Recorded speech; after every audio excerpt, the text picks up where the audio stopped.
Good morning and welcome to the Mississippi Board of Nursing. Before we begin our meeting today, I'm going to ask Mr. Calhoun to lead us in prayer. Lord, thank you for today. We ask that. Before we begin our meeting today, I'm going to ask Mr. Calhoun to lead us in prayer. Lord, thank you for today. We ask that. Ma'am.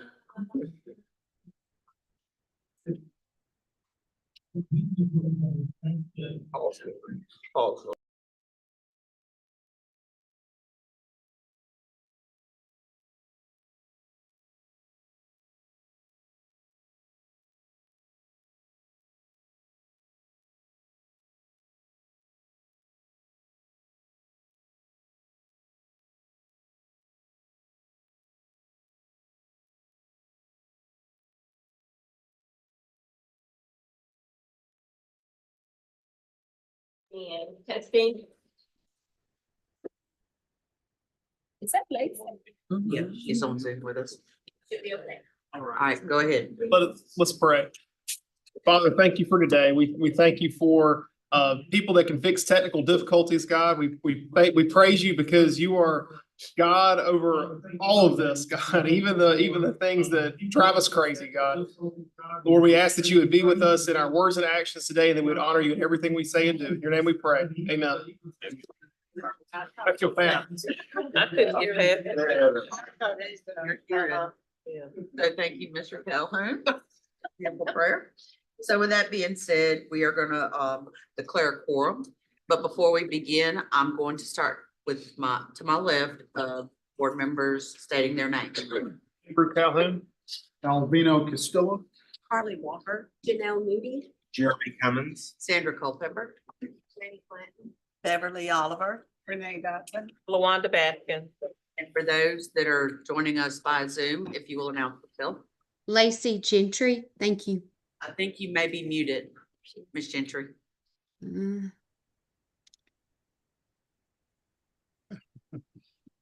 So we're not able to hear Miss Lacey, but I am visualizing her right now. So let the record reflect that Miss Lacey is on with us. And is there anyone else?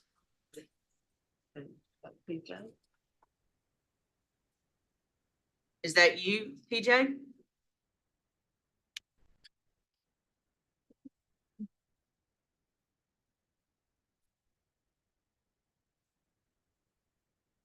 Adam, is that you on? The other number? All right, for the time being, we'll move forward. So first thing on our agenda is request for approval of the agenda. Do I have a motion? Make the motion. Second. All those in favor? Uh, All right, next, we have open forum for anyone from the public at this time. Is there anyone from the public today? All right, moving forward, we have the legislative update from Mr. Bobinger. Good morning. Good morning. I'll start getting an echo here in a second, Shan, but no.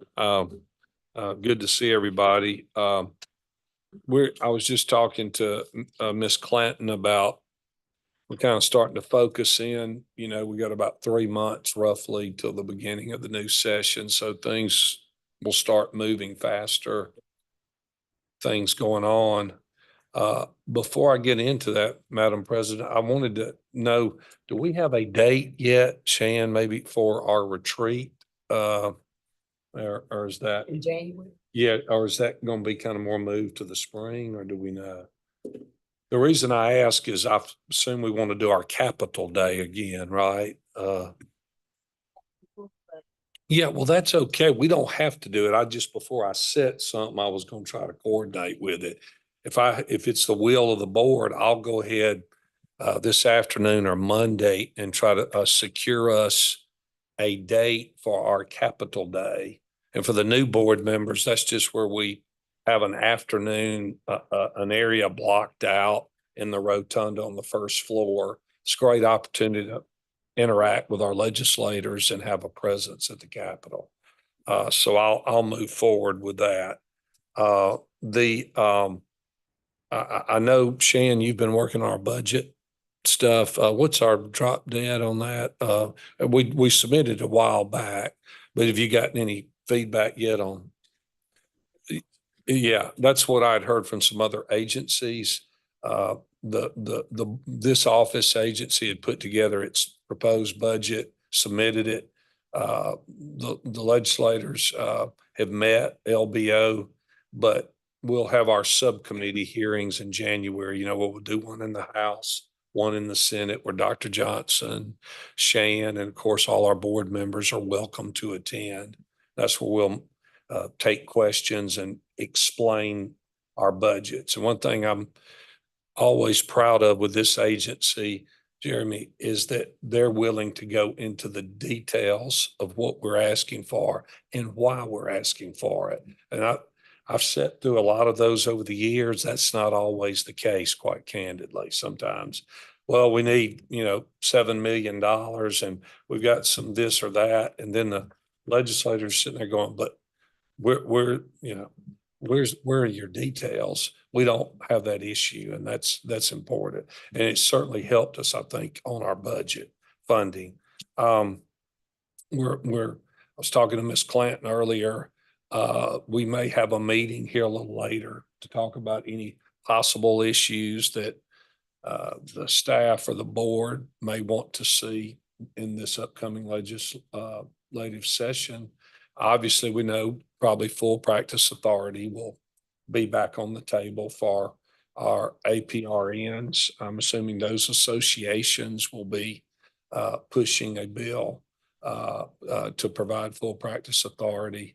So I'm sure we'll be discussing that more as we move forward. You remember the midwifery I've mentioned before? I fully expect some legislation to be coming forward again. You remember there was one bill that there was a group really pushing that would create a whole separate entity to regulate midwives. And as I understand it now, there is a subcategory that we, have some authority over. This would be like another, basically another group. So that's something we watched and had some input on last session. Of course, the bill did not pass, but I fully expect it to be back this coming session. I talked to Ms. Clanton, our legislative chair, also about certified nurses, aides, CNAs, and I think we're going to discuss that some more and kind of decide what the board wants to do and how we move forward, if we move forward with it. One of our advocates, I say our advocates, one of the advocates for that is no longer on that committee. So that could have an impact on our approach to that legislation. So we'll just have to see how that goes. The good old Fresh Start Act, where's our lawyer, Brandon? That's his favorite bill. That's the bill, about second chances, and we're all about second chances. But that bill had some concerning language from an agency standpoint. I think everybody here has a sense of equity and wants to be equitable about dealing with people and opportunities for employment and that kind of thing. But what you don't want to do is, one, adversely impact the compact, the nurses compact, because that's multi-state, and you can't do something, correct, Dr. Johnson, on the state level, individual states, that runs contrary to the compact. Then secondly, you're vested with a legal authority, obviously, to oversee the agency and serve in your capacity as a board member. And we want to be careful that whatever happens with that doesn't erode or impede or encroach, if you will, upon the authority of this regulatory board. As I've heard Dr. Johnson say many times, I know patient safety and protecting the public, the consumer, and is such a critical role for the board. We just want to be sure that all that can work together. So I do expect there'll be another bill. Last year, we put a lot of effort into that bill. We had some concerns with the version that was moving, but it did not pass. So I wanted you to be aware of that. Beyond that, as far as macro issues for the legislature, you've already heard, you're going to hear more about school choice. That doesn't per se impact us. I mean, it does indirectly as parents and grandparents or whatever, but that's going to take a lot of oxygen, if you will, up in the room this coming session is school choice. PERS, that does impact us, Shan, and impacts potentially the budget. I see a bill at least perhaps dealing with the new fifth tier that was created last year for new employees that start March 1st of 2026.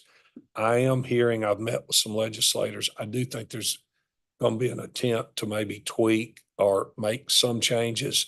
Our first responders in the state that many of our licensees interact with, there's emergency services, law enforcement, fire. There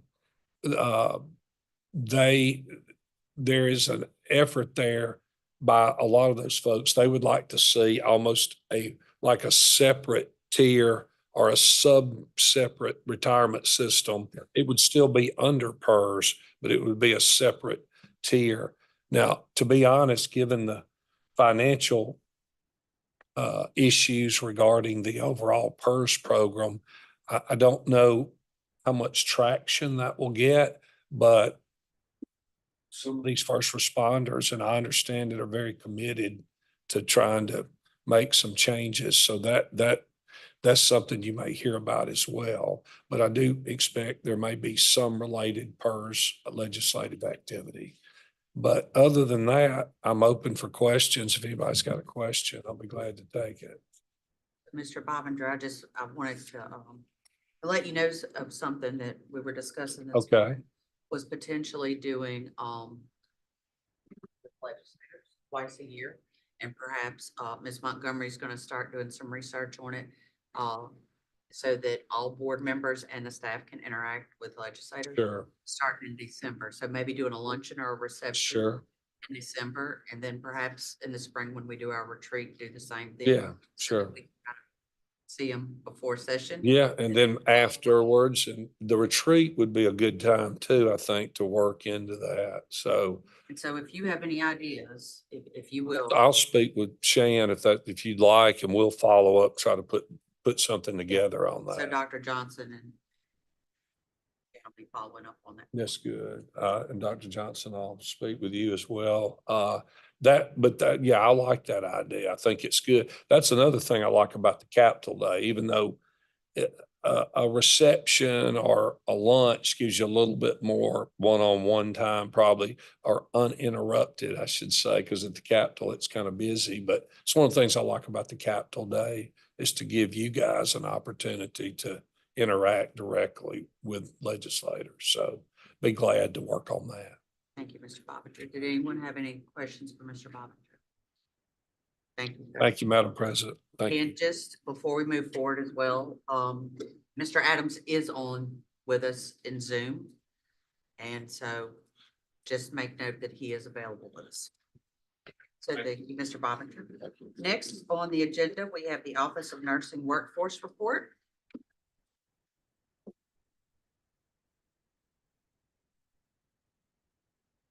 Morning. All right, I'll get started with the ONW business report, ONW report. For the Student Nurse Retention Scholarship, we've had 23 recipients that have graduated. One of those students that was expected to graduate in August did not. We're following up with that person. They had some illness. And so we're working to follow up with the plans of what their expectations is as far as getting back in school. And I'll have an update on that our next meeting.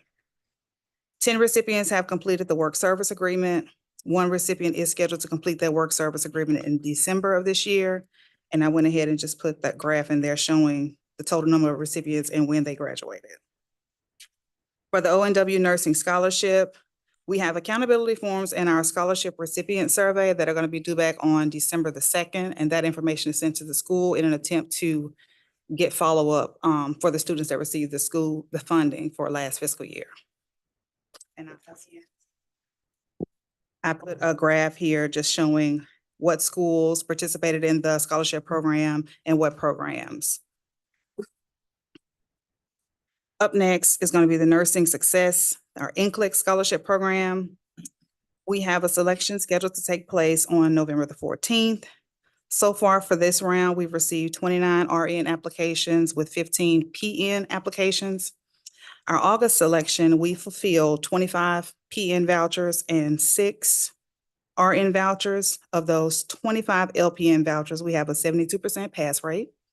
And of the 6 RN vouchers, 100% pass rate. ONW Advisory Committee, we had our new member orientation on September the 16th, and our fall meeting is scheduled for November the 3rd. For the ONW newsletter, we're currently accepting accepting submissions for our fall edition. For the MMVP program, we have 29 nurses that we're currently monitoring in the state. 3 potential participants are pending. And 1 participant was recently sent to legal, and we've had 1 recently request to withdraw from the program. As far as community visibility, recently we participated in the CTE conference in Tupelo, and upcoming visibility, we have a fall leadership conference with HOSA that'll be in Vicksburg on October the 21st. We will also be participating in M&A on the coast, the 22nd through the 24th of this month, and the Northwest Community College Career Expo on October the 29th.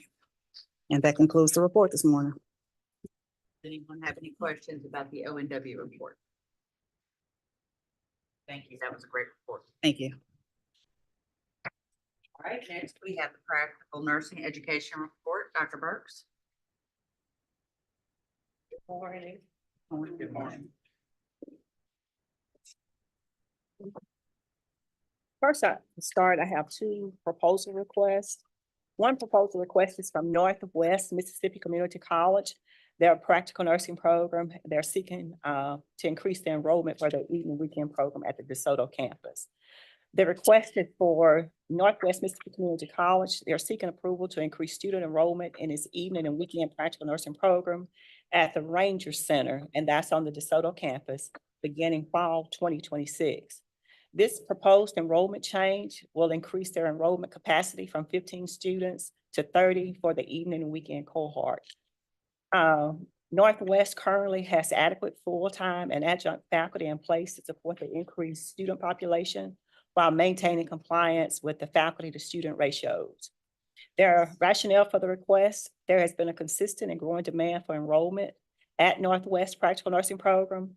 In the fall of 2024, the evening weekend program received 103 applications, and those applicants met the criteria for only 15 available seats.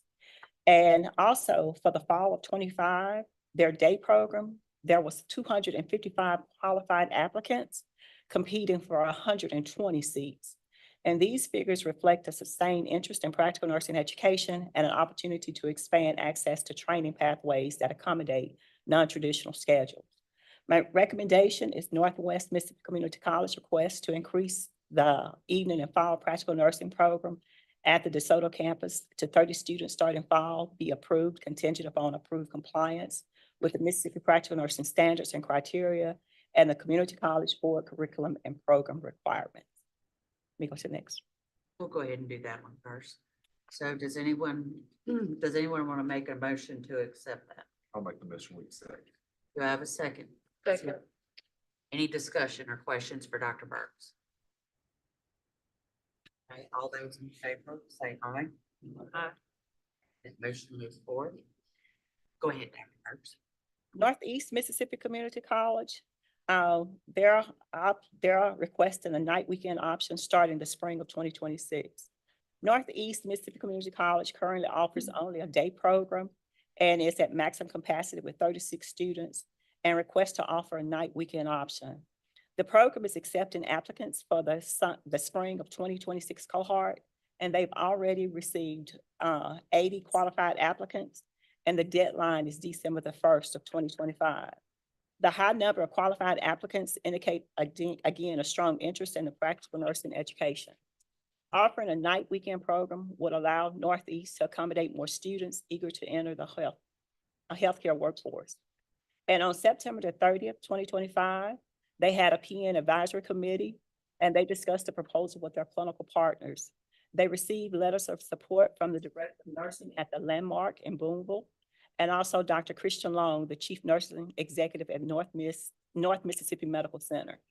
If approved, the night weekend option would follow option 5 of the Mississippi Community College Board standardized curriculum, and that's designed specifically for alternating scheduling formats. The recommendation is Northeast request to offer a night weekend practical nursing program beginning spring 26, be approved with the following conditions: that they adhere to option 5 of the Mississippi Community College Board standardized curriculum and maintain compliance with the practical nursing standards and criteria required of all Mississippi programs. With that on the floor, would someone like to make a motion to accept that? I'll make a motion to accept this program. I second the motion to accept the program. Any discussion or questions? Madam President, can you hear me? With that being said, all those in favor say aye. Oh, Hey, just a quick question, if you can hear me. I'm sorry, my audio is by phone and my video is by computer. Dr. Burks, what is Northeast pass rate, NCLEX pass rate for PN? TJ has said that he can hear Lacey on his end. We just can't hear her. That's what it was in our meeting. Can you hear me now?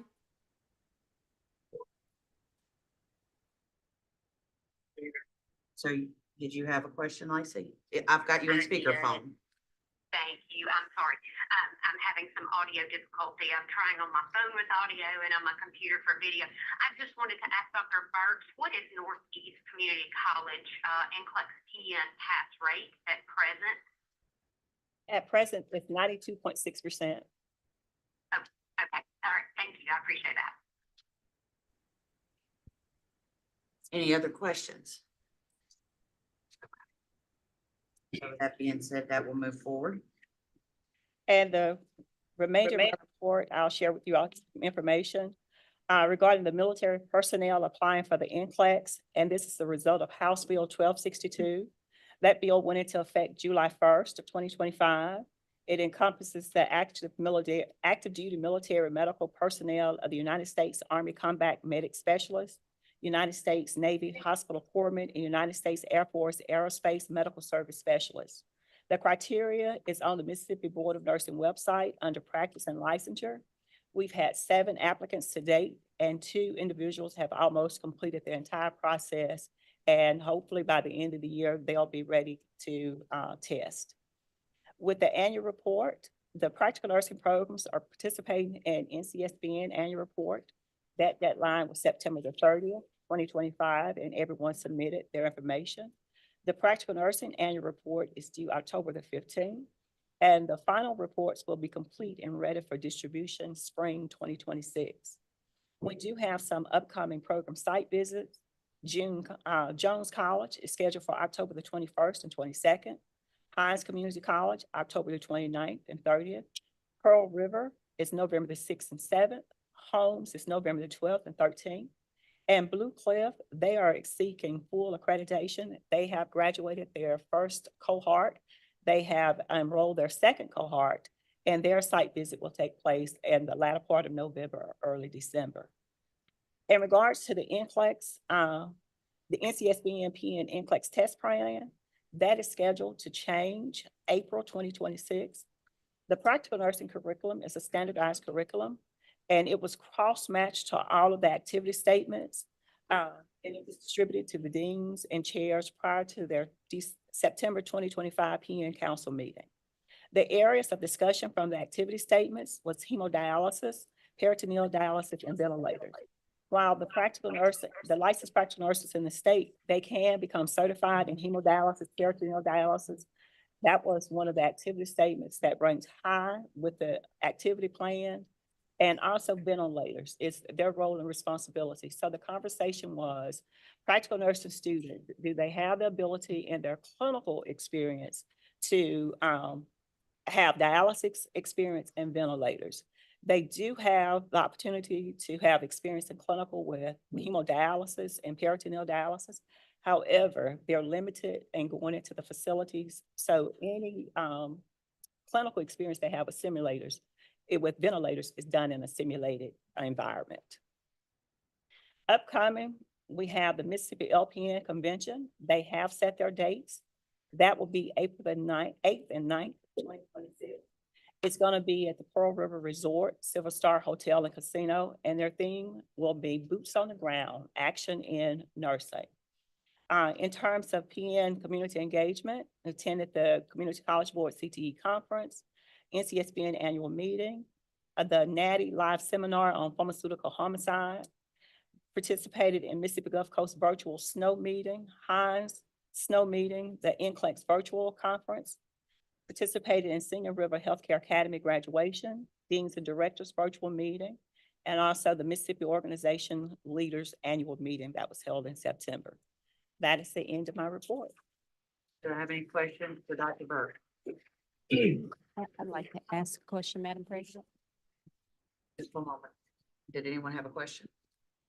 Could you explain the hemodialysis, peritoneal dialysis, and the ventilators? Is that going to be part of the curriculum? It is in there. It is? Okay. It's taught, but because it ranks so high in the activity statements, when NCLEX is preparing to redo the test plan, they have what's called activity statements. And those activity statements are from entry-level nurses who've been in practice for a year or less. And they're looking at what are those individuals doing. So when they looked at those activity statements around the United States, LPNs, they are in hemodialysis, they're doing peritoneal dialysis, and they're assisting with patients on ventilators. So when we cross-match our curriculum, the curriculum, it has in there that they do assist with these patients. But what is assist? When you say assist and the full gamut, because currently there are 16 programs, are the students able to have that experience? Simulated experience is fine, it's wonderful, but hands-on is always the best. So because they can be certified, and that's a part of the expanded role, hemodialysis and peritoneal, and there's so many dialysis clinics, many of them, they have an opportunity to go into those clinics, they're able to see. However, with ventilators, because it's limited in the acute care setting of having an LPN go into a facility, that's where there's a gap. However, they do receive that experience in simulation. Many of the schools have simulation centers. Hines, Mississippi Gulf Coast, their simulation centers are nationally accredited. So they have that experience there. Where we have seen LPNs work in terms of ventilators is in the home. It's those individuals at home, because again, it is that patient being stable. And so there are LPNs in the state. We just want to make sure we're doing our due diligence before they go out and practice, and make sure that they have the best educational experience prior to that expectation of going out and working in those particular areas. Okay. And I know there's some long-term care facilities, chronic vents too. Yeah. Thank you. Any other questions for Dr. Burke? I do have one question. Go ahead. Dr. Burks, on the boots on the ground, is there an opportunity for our board members to participate, the LPNs, in the theme of the boots on the ground for the LPNs? Oh, yes. There's opportunities for the board members to participate. They do have activities. They have activities in which they are always seeking judges. However, this year, they've added a new activity where they're going to do, or they want schools to participate and present videos, doing a dance to Boots on the Ground. I think it's up to 4 videos that you can submit. So we would love for the board to, create a line dance of some sort and present it so that the nurses, the future nurses in the state can see that they have support from the board. Competition, right? Dr. Burke? It's competition. It's a competition. And so I would love for us to do that. So-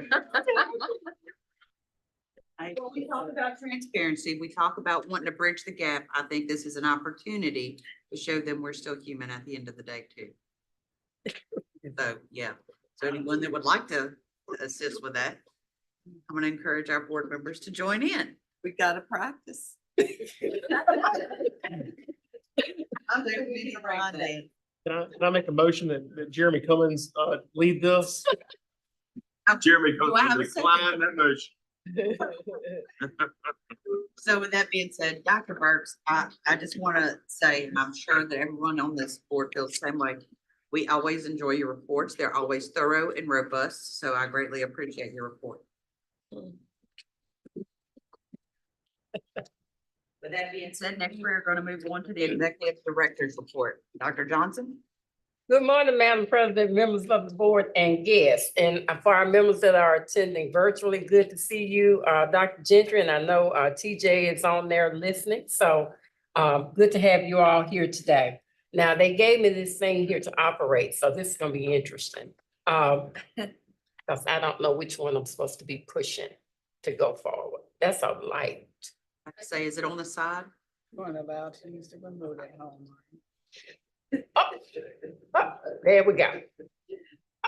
Our July meeting, so the board has been very visible out in the community, as you can see. Special thank you also to Madam President for attending the Singing River Healthcare Academy graduation, where she did speak on behalf of the board and did a phenomenal job. Singing River Healthcare Academy is a great institution. As you know, the apprenticeship program that is approved by the board is a part of that academy. And Gail Brown reached out to me, was very appreciative of the board's participation. They have an invitation to the board members to come and look at their new facility anytime that you feel the need to do so.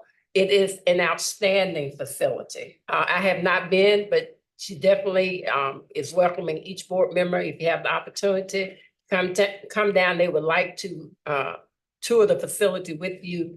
They're getting ready to do some great things down there, even more so than what they're doing now. Singing River, this academy is a model that other states are looking at. She even mentioned that Georgia has reached out to them, and I know there are some other states that have reached out to us as well. So they're gonna write an article for our next newsletter because I think it needs to be highlighted more. The board and your participation in this and the approval and support of what's going on at Singing River Healthcare Academy. So more things to come, more exciting things to come about this academy and the apprenticeship program. So thank you for your leadership in that. As you can see, there are some other things that we have done that we have been active in. Dr. Burks mentioned some of those, so I won't belabor that. Upcoming events, I did want to highlight that the annual MNA convention will be in Gulfport, October 23rd through 24th. And Dr. Burks will be speaking to the RN group on October 23rd, and I will be speaking to the APRN group on October 24th. Please let us know what board members wish to attend. I know Madam President has responded, and I think Ms. Oliver has responded that they will attend because we will have a location for you all at MNA's annual convention when I'm doing the speaking, I know. So definitely let us know. We'll have a table reserved for the board members so that we can make sure that we prepare appropriately for that. MEC Hobnob, October 30th, 2025. I know Madam President was, and I sent out an email, I think last week for follow-up to see because our deadline to submit to them is October 22nd, I believe. And so I need those names of board members that will be attending. And I know I had talked to Madam President about it a while back and she was gonna follow up. And I think you probably had sent out a reminder. I will be sending out a reminder, but I do need those names because we've reserved the space if you plan to attend. And I think one person may have reached out, was it Miss Oliver? Yeah, I think Miss Oliver reached out that she wanted to attend. So please let us know. Mid-year meeting will be in Phoenix, Arizona for NCSBN, March 17th through 19th, 2026. Please mark your calendars. Let us know if you intend to attend that event. Let Madam President know, and then she will let the staff know, and we will proceed accordingly after we get that information. Now is the time to probably be planning for that. That's why we're putting it up there. I know you guys work and you need to make sure you put in the time if you plan to attend for that. The LPN Association Convention has already been mentioned. Shan stole my thunder because I was going to ask at the video. We definitely want the board to participate, and Shan will be leading in that training for the boots on the ground video. I think it's a great opportunity to highlight the board and to show the board's engagement with the profession, especially the LPNs. I think it'll be fun. So I'm looking forward to what you guys are going to put together, Mr. Cummings. And then also we have the Moden Conference in Tupelo. They actually occur on the same dates. I have been asked to speak at Moden, but due to other conflicts, I will not be able to, but I've asked Madam President if she would like to attend or another board member. So Madam President is gonna follow up with that as well, because we do also want to support the Moden Association. Next, Operation Nightingale. Update. This came in September, the latter part of September, probably last week, from the FBI's office and the Department of Justice. And as you can see, I'm not going to read it, but these are additional charges against 12 defendants in the phase 2 part of Operation Nightingale. As you know, I report to you all every board meeting to let you know that this is still an ongoing investigation that started in 2022 and was made public in January of 2023. And it's been ongoing since then. New programs always tend to appear, and you will see these are listed in the phase 2 section of Operation Nightingale. And we actually had our first Nightingale case at the board this week. So more to come on that. It's still an ongoing thing, but we have not increased the people in our database that have been investigated or looked at or cleared for Operation Nightingale. I think we only have 2 that may have some issues, and one was dealt with on this week. So more to come on that, but I did want to keep you in the loop to let you know that this is still an ongoing investigation. You'll see there are some new schools up there, Agape, Azure, I think I brought to your attention the last time. Then there's Sigma Institute and Technopro Institute. Licensure data, there remains an uptick in both RNs and LPNs, a slight uptick, and that's always a good sign. Also an increase in the nurse practitioners in the state, and look at the certified nurse midwives. We're up to 56, and that used to be holding steady at about 30 or below. So that's a good sign. But yeah, that was interesting to me that we saw an uptick in our CNM. So glad to see that. In our investigations, criminal background checks, make sure, okay. This covers the July to August period. We had 130 allegations, so that's a 1-month period. Fingerprints, 349 cards were made on site. We did 276, again, 1 month. And this is a testament to your hard work. In July, these are the legal actions, the hearings, and the ASPs, and the appeals that were done. And the next one should show the yearly totals. This is the 2025 up-to-date totals. This does not include probably what you did yesterday. So there's an increase, this past week. So there is an increase from that number. But up until the hearings this week, this is the yearly total. So thank you for all of your hard work. We really appreciate it, as well as the citizens of the state of Mississippi.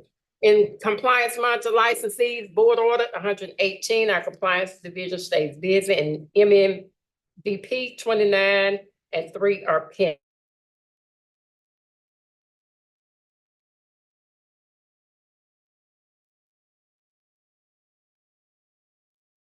And 2810, those have been approved and should be out there on the website. Part 2880 is still pending, and that deals with looking at our fee adjustments. And so that will be taken up by the admin code in their next meeting, probably, to look at the fee adjustment schedule that we have. The temporary emergency rule, part 2810, which dealt with the military trained medics applying for NCLEX PN, was approved by OLRC September 30th, 2025. And now we're waiting for the resolution. And once we receive the resolution, then it will be an additional 30 days. And then it will be approved to be put on the website and will no longer be a temporary rule, but a permanent rule at that point. And I think that's all I have to present at this time, Madam President. There was one other thing though I had, okay. NLC training, November 3rd through November the 4th, 2025. And if you are interested in attending that training, please let us know. It is an in-person training, and this is conducted by NCSBN. I reached out to them when they sent out the invite for NLC committee involvement, and one of the things they require now is this training. It's a mandatory training that they have to have as part of the prereqs to apply for the committee. In 2019, when we entered into the enhanced NLC, they did provide training at that time. Madam President was one that attended that training. And now they've made it mandatory, which was somewhat new, to allow, that you had to attend this training if you wanted to serve on a committee for NLC. So I reached out to NCSBN, and that's why the late notice of this meeting, because they had to look at their agenda. They only had 2 dates. Jim Puente, who is the executive director for the NLC, was traveling and out of state and got back to me and said, we only have 2 dates that we can come. This was one, and the other one was farther out, like the latter part of next year in the summer. And so that's why when it was confirmed that this was the date that they could do it, I locked it in, and that's why the save the date went out like it did, because we just got the information and confirmation. But we want you to have the opportunity to attend if you can. NCSBN has graciously, when I say NCSBN, it's the NLC component that will be pretty much facilitating this entire event. And so there may be some more information to come of a dinner, possibly at the end of the first day. And I will let you all know once we confirm the area where that dinner will be held. But that is also, this NLC is taking care of everything. So please let me know if you're interested in attending, because I have to put give those names and the number to them, so that they can do what they need to do from a logistical standpoint to make those things happen. Okay? And November 3rd and November 4th is 2 half days. Okay. Oh, yeah. They'll start like a half day, lunch will be provided, then they'll do a half day, and then that next morning, they'll finish it up and lunch will end it. So it's 2 half days, November 3rd, November 4th, I think, to say the date, we'll send out the agenda to you as soon as I get that confirmed from NLC. Okay. And the other thing is, if you're not aware, Mississippi Board of Medical Licensure has proposed rules out there dealing with collaboration component of their rules and regulations. I will send that information to you all. I just got it yesterday, I believe. It's open for comments, so I would highly recommend that you go and review those rules and regulations. And Madam President, that's all I have. Do we have any questions for Dr. Johnson? I have a question, Dr. Johnson. You mentioned regarding the Operation Nightingale portion of your report that somehow one of these cases somehow came across our radar with the board. Are you at liberty to just give an overview of that? Or that may be something that will come up later in the meeting, but that piqued my interest. I'd like to know kind of what that was about. I could explain the process if that may help as to what occurs is kind of what you're asking. You said if one of these type cases came across our radar, I'm just wondering how and what. Okay, so the FBI will notify us that we have a potential licensee. Then it goes to NCSBN through the nurses database, is tagged, and NCSBN sends a list to each state board of licensees that the FBI has identified that may have graduated from a school that is deemed to be fraudulent. Okay. Okay, once that happens, we do our investigative process, just like any other investigation due to the due process. We still have to investigate all of those individuals that come in, and we do a due process investigation like we would with any other regular licensed individual that we have. And based on confirmation of they did attend this fraudulent school, we review the transcripts. Are the transcripts fraudulent? Do they not look like they're supposed to look? Did they not complete? There's a whole investigative process just for the FBI component of nurses or potential nurses that have attended one of these fraudulent That's schools. ongoing. Yes, that's ongoing. They usually give a report every Part day. of that particular person. But that particular person was on the investigation. And we followed the process the FBI had laid out, and they adhered to that process, and based on their answers to that process in place, and the review of the information were deemed to have attended this school. It was confirmed. The transcripts were not appropriate, and they were brought before the legal division for further action at that point. And that's when charges were brought against that individual to come before the board. So that person is in the process, so to speak. That process, that one has been dealt with as of this week. Okay. And I think there may be one more that may be under investigation at this point. But we only had 2 Thank you. thus far. Yes. Do we have an update on the backlog, number of cases that we currently have after this week? Not this week, yeah, I haven't looked. My guess is, so that the student, the number of cases we hadn't touched, last time I looked was around, it got down to 80. Now it's around 100. So. We'll get that information too. Any other questions for Dr. Johnson? All right, thank you, Dr. Johnson, for a great report. I appreciate that. Next, we will move on to board business. As you've received already, I would like to request for approval of the September 2025 legal workshop minutes from September 17th, 2025. Make a motion, we approve those. Second. All those in favor? All right, next, request for approval of business meeting minutes, July 18th, 2025. Make a motion, we approve those. Second. All those in favor? Madam Chair, just President, just, with Joe, there's a correction on the spelling of my last name. Should be an A instead of an O. You know, make that change Okay. on the July minutes. All right, so that is noted. Moving forward, request for approval for the agreed settlement proposal minutes for July 2025. Make a motion, we approve. Second. All those in favor? All right, the next thing is request for approval of hearing panel minutes, July 2025, June 2025, and April 2025. Make that motion. Second. All those in favor? All right, so next we have future meeting dates. Administrative hearings and settlements are December 2nd, 3rd, and 4th, 2025 at 8:30 a.m. The next business meeting will be December 5th, 2025 at 11:05 a.m. And the hearing panel for December will be Sandra Culpepper, Janie Clanton, Carly Walker, and Drew Calhoun. Next, we have committee reports from the executive committee. We currently have nothing coming from executive committee. Next, we have compliance committee. Ms. Walker. Thank you, Madam President.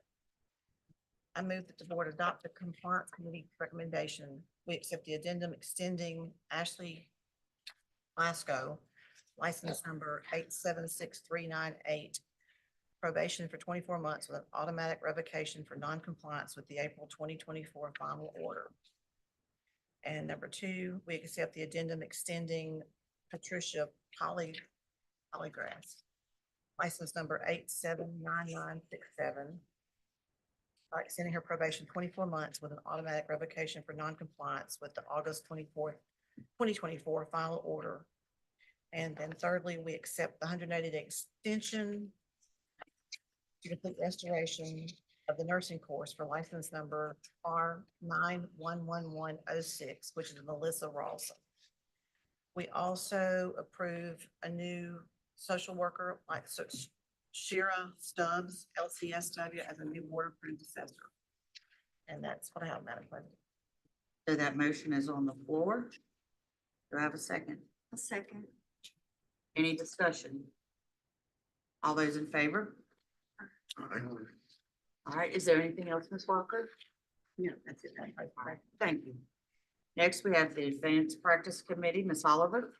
Yes, I have several also. There was a request to use ultrasound for joint injections in the clinical setting, and we approved that. We also approved, license request with some stipulations to perform a procedure to strengthen the pelvic floor. We're not doing body contour, the pelvic floor. And we, made a motion to pass that. And then another was, for the women's health nurse practitioner to, in the Crossroads Clinic, they treat STDs, syphilis, viral disease, and they also can treat their partner. But there are a lot of males that are referred to this clinic for STDs, HIV, and all of that. So we did approve that the women's health NP can treat males only under the umbrella of the Mississippi Health Department. Also, treat addiction when they see patients come in. I think there's a big push around the state for any provider to treat addiction because you've got them and they are seeking help instead of referring, and then they won't ever refer. So this only under the umbrella of the Mississippi Department of Health only. No other outside entity or clinic can do that. In the form of a motion. Yes. Mhm. So with that motion on the floor, is there a second? Second. Second. All right. Any discussion or questions about what Ms. Oliver has brought forward? Are you saying on the,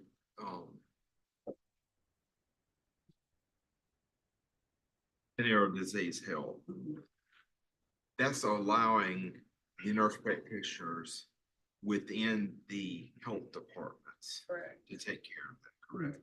So it has nothing, I guess my confusion was, it sounded like it was regarding a clinic. May I?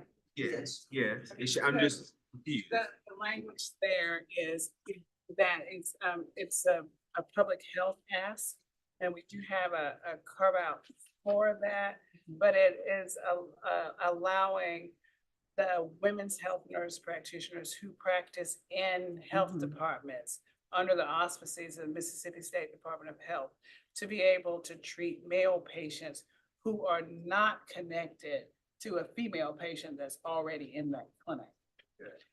Where the Crossroads Clinic comes in is that we do have a standalone HIV STI clinic in the Jackson Medical Mall, where we have a women's health nurse practitioner there, and a significant number of male patients come in there. Because Mississippi's rate of sexually transmitted diseases far exceeds the nation's in that, it would significantly impact our work if we were not able to treat all comers there. We've seen significant increases and a decrease in the number of syphilis cases just by targeted, when we declared a public health emergency earlier in the year, just with our targeted efforts there. We have seen significant decreases in the number of congenital syphilis within all different types of syphilis throughout the nation. And so to have our women's health nurse practitioners restricted to seeing half of the population would significantly impact those gains that we've had there. And those practitioners practice in some of the more rural areas of the state where access is definitely a problem. So we ask for that exemption for them, but only when they practice within the health departments themselves or within a Ryan White clinic, which would be one of those HIV clinics. There are only about 2, maybe 3 Ryan White clinics in the state. And that's what this Crossroads Clinic. That's what Crossroads Clinic. That was my It's gonna be a confusion Ryan- because Ryan I was White. thinking health department, okay. So Crossroads Clinic is a clinic under the auspices of the Mississippi State Department of Health. So But as far as the treatment that they give, say in rural settings, that is in the health departments. it is. All of these nurse practitioners are employed by the Mississippi State Department of Health. They're credentialed by us and their work would be contained within the county health department and telehealth within the county health department. Thank you. Thank you. Thank you for that clarification, Dr. Johnson. I think that's a wonderful thing. So with that being said, I have a motion on the floor and it's been seconded. All those in favor say aye. Any opposed? Okay, move forward. Next, is there any other business, Ms. Oliver, from? No, thank you. Next is the practice committee, Ms. Moody. Yes, ma'am, we do have something coming out of this. Practice committee met this morning and we approved an addendum to add to our existing IV hydration position statement.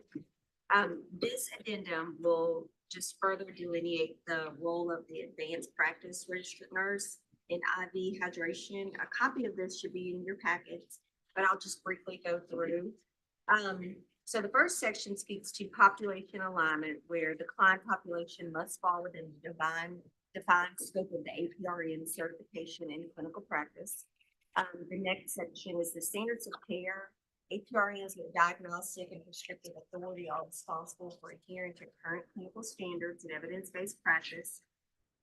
Number 3 is required documentation should reflect a thorough review of the client's medical history and records, a comprehensive initial assessment and evaluating the client's current health status, a clearly stated diagnosis supporting the clinical findings, a detailed treatment plan, ongoing documentation of the client's response to the therapy, and then finally, evidence of client education provided before, during, and after the procedure, including follow-up instruction. At this time, I move that the board accept the addendum to be added to the current IV hydration position statement. So there's a motion on the floor. Do I have a second? Any discussion? Yes. I know the position statement mentions briefly at the very end about compounding. Could we not add something a little bit more detail about compounding in this statement? We can definitely. Because it's very small and at the very end of that position statement. So we would like to add an addendum to that to say, how would you like that worded? That it's not in the role of the RN or APRN to compound. Or is that added under standards care? Under standards of care. Okay. Absolutely. Any other questions or concerns? Emotion. Probably enough. Yeah, we would need a motion to add that or an addendum to that motion. So do you want to make a motion to add that? I make a motion, we add that to, under the standards of care, to the addendum to the IV hydration position statement. Right, second. Second. All right, any other further concerns or questions? All those in favor, say aye. Any opposed? It will move forward. Ms. Moody, is there anything else from your committee? Nothing else at this time. Thank you. Next, we have the Finance Committee, and Ms. Gentry, are you able to join us? Can you hear me? Can you hear me? All right, Ms. Gentry, hold on. I'm gonna give you a call because we can't hear you.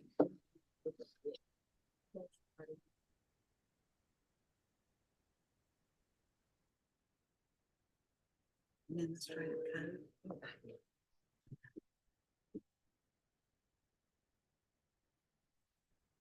Now here? Yeah. President,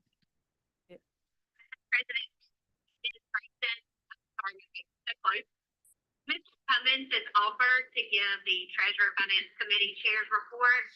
May I defer to him, please? Absolutely. Thank you, Ms. Gentry. I'll be Yes, happy. ma'am. Thank you, and I My profuse apologies for all the technical issues on my end. I'll be happy to do that. In the place of, Madam Treasurer, I will give the, Finance Committee, Treasurer Chair report. It's somewhat of a detailed report this time, because we're looking at the end of fiscal year 25 and the opening of fiscal year 26. I'll try and not belabor this too much, but give you good information here. Fiscal year 25 closed on August 31st. So the first part of this will be a recap of that and completion of that as we go into 26. You've got your report in front of you. I'm going to do kind of a hit and miss. And if you have questions, we have to answer those. Under fiscal year 25 budget, legislature appropriated $5,586,080 on budget authority for the year for fiscal year 25. $58,900 was added due to the completion of a USDA grant that we were awarded to put equipment into a lot of the nursing schools for virtual use. That has been closed out. The last payment's been made to Howard Industries, and we have closed out that USDA grant completely. USDA has contacted the board. They have given us an overwhelming compliment of 100% compliance. They've even asked to use us as a model because it was such a clean. And so I want to commend Shan Montgomery and Dr. Burks and the team, Dr. Johnson, the team for all the work they did on that to make it such a seamless process. It was long and it was carried over. There were a couple of nursing schools that were in the process of construction. I know I got to go and visit one, and they showed it to me. It was in a closet, not set up, but they showed it to me. And then I got to go back later and they showed me how it worked. It's very great equipment. So if you're ever at a nursing school that got it, take a look. The simulation's pretty awesome there. At the close of fiscal year, $1,355,497.24 remained in our budget authority. That was due, 90% of that was due to the salary line because we had a lot of pins that were not able to be filled during the last fiscal year. So that money goes back into the Board of Nursing's pot. But in a roundabout way, without getting real detailed, without legislative authority, it can't be used. So that money goes back into the pot, and I'll touch on that a little bit more shortly. As far as the revenues for fiscal year 25, total revenues received were $7,615,965. The revenue collected was about 6.25% increase over fiscal year 23. As far as the fiscal year 25 expenditures, a review of non-salary expenditures showed that 94% of the budget was expended. I want you to look down at ONW. Total expenses for ONW was $1,066,624.28.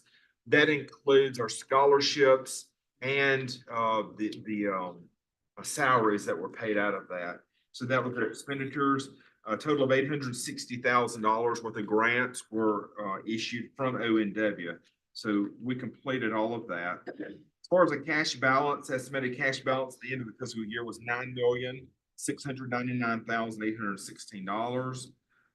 This balance will be used going forward into 26 and will carry into 27 revenues, which will be much lower because we are in a PN renewal year. PN renewal years bring in substantially lower income than RN renewal years. So it's kind of a fluctuation there, but it all weighs out. Moving quickly into fiscal year 26, our total allocated budget for fiscal year 26 was $5,308,814. We did have about around a $200,000 decrease in our allotted budget for this year. And so this report's going to cover the first 2 months. I'm moving to the second page. The total amounts collected at the end of August was $313,337.96. That would have been for July and August. Year-to-date collections are $77,207.96 higher than they were in 24. That shows a 21% increase there. And all revenue collected was through the licensing system. Now, that's very important for everybody to understand because that's going through DFA and online portals. No cash has been received. That makes for a very clean record that's ready for audit at any time. There's no chance for fraud and you're not bringing that cash in. So we commend Shan, Dr. Johnson for them putting policies in place to make sure that all those funds are going through a DFA and online portal, as they will with the renewal monies coming in. Expenditures, only about 5% of the budget's been expended at this point, even though about a little over 16% of the year has been completed.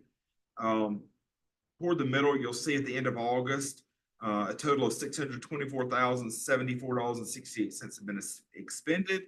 The majority of that was salaries and fringe benefits, about 56% of that. And then travel expenses total $8,800 on that. ONW fiscal year 26, legislature allocated $1,560,000 for the agency's budget to ONW. ONW expenses through the end of August were $96,989.29. And this represents the salaries, benefits for staff assigned to the program, and a portion of that goes to the executive team salaries.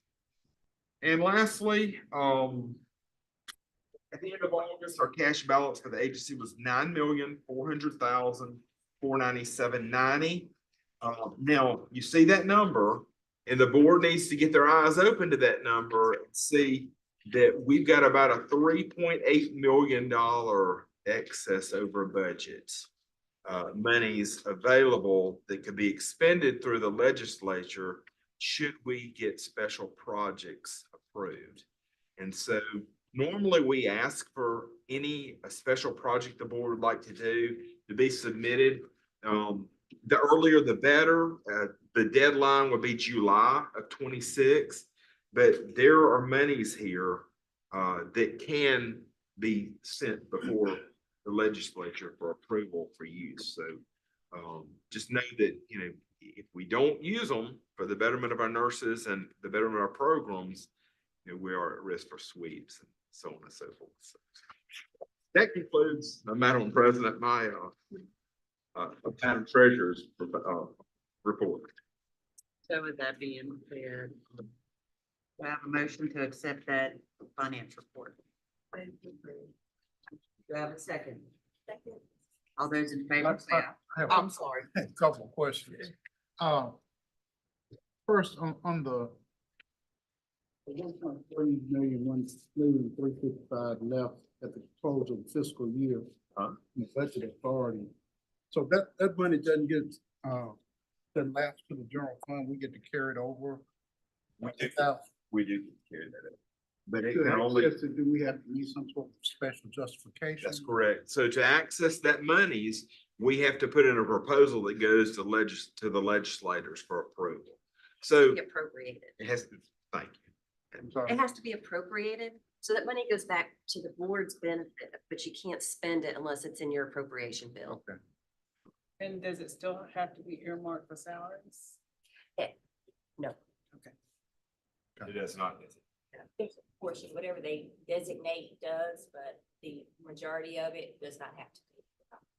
Whatever the salaries are. It's a great opportunity for the Board of Nursing to take on special projects. I know at times we've put in for increase in ONW scholarships, that type thing.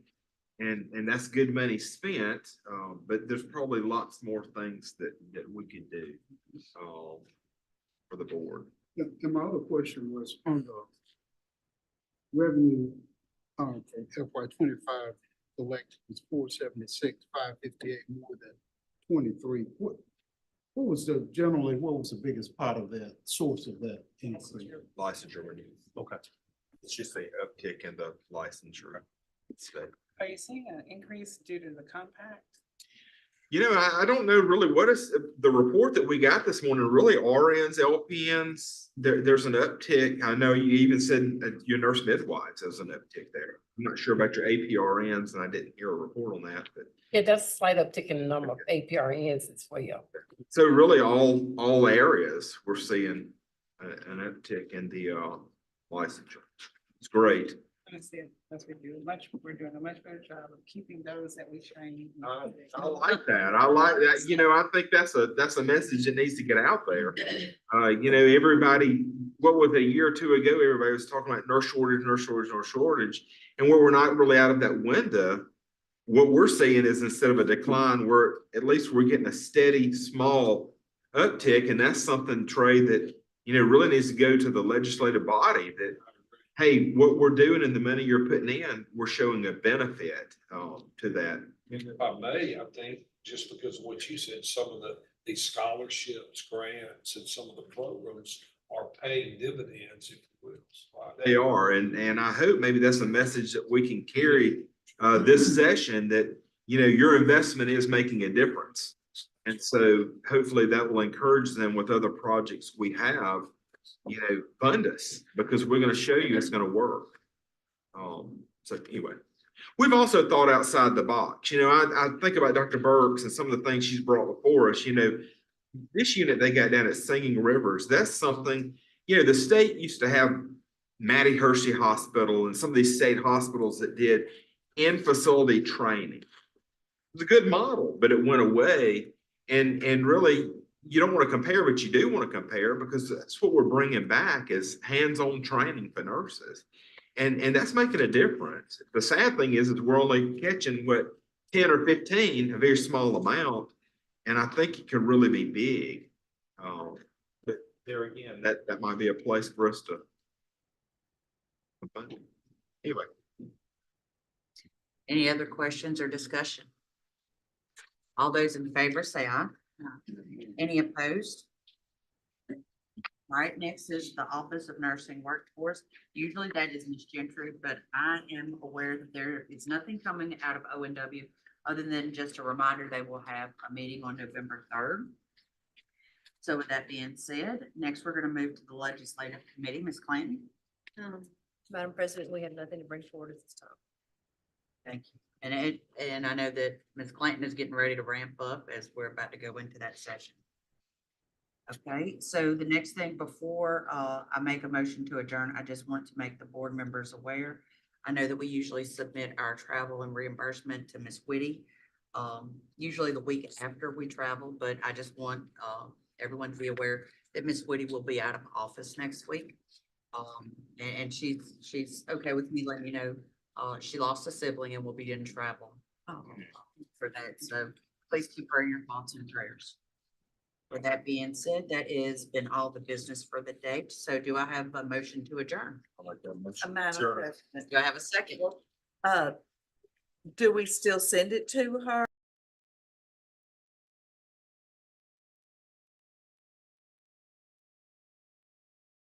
Okay, so. Okay, yes, because we do still have 3 appeals. So what she's suggested is that we have a motion to go into a recess. I'll make that motion. We'll go to recess. A second.